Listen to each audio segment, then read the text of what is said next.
2,5 години. За цей час можна встигнути злітати із Києва, приміром, до Варшави двічі або пробігти марафон. А от фейкові кримські депутати 2,5 години не літали і не бігали, а терпляче слухали доповідь фейкового кримського глави Сергія Аксьонова про плани на наступну п'ятирічку. Для фейкових кримських чиновників у Аксьонова погані новини.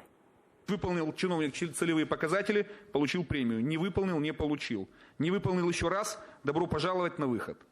Браво, Сергій Валерійович! З тими непотяжчими чиновниками тільки так і треба. Жорстко. От би ще із цінами в окупованому Криму можна було так само легко розібратись. Правда? Мы знаем, что цены перед каждым курортным сезоном у нас, как правило, поднимаются, но по его окончании уже не возвращаются к прежнему уровню. Просто дивина якась. Виявляється, не таке вже й солодке життя у цій вашій родной гавані. А може спробуйте щось іще побудувати? Лікарню, приміром. Чи ще один Керченський міст? Ну ви хоч пообіцяйте щось хороше людям.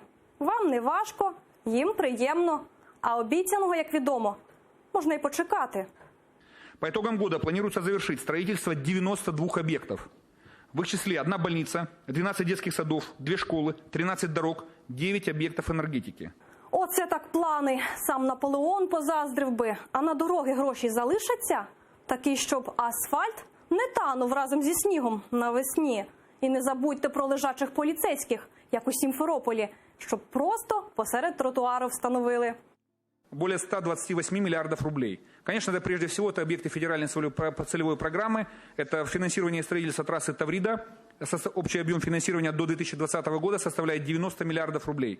Вражаючі суми. Доведеться Путіну таки розщедритися. Для повного щастя лишилося тільки воду питну для окупованого Криму знайти.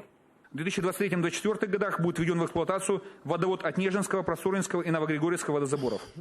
Перечисленные меры позволят гарантированно в полном объеме обеспечить качественной питьевой водой население Феодосии, Судака, Керчи и населенных пунктов Ленинского района. Ну не доповідь, а справжня казка. І, як водиться, з хеппі-ендом. Тепер в окупованому Росією Криму, нашпигованому російською зброєю, кримські пропагандисти на кшталт Скабєєвої бігатимуть на кожному кроці. Ну треба ж комусь говорити про загніваючу Європу, яка сміє не визнавати Крим російським. Для нас это с вами жизненно важное направление. Филиальная сеть телерадиокомпании «Крым» будет расширена. Открыты филиалы в Евпатории и Керчи. Планируется открытие филиалов в Ялте, Северном Крыму и на Восточном побережье. Ось такі вони плани Аксьонова на наступну п'ятирічку. Він і сам каже, працюватиме не покладаючи рук, звісно, аби вождю догодити, чи то пак Путіну. Ура, товариші! Ласкаво просимо до окупаційного режиму в Крим.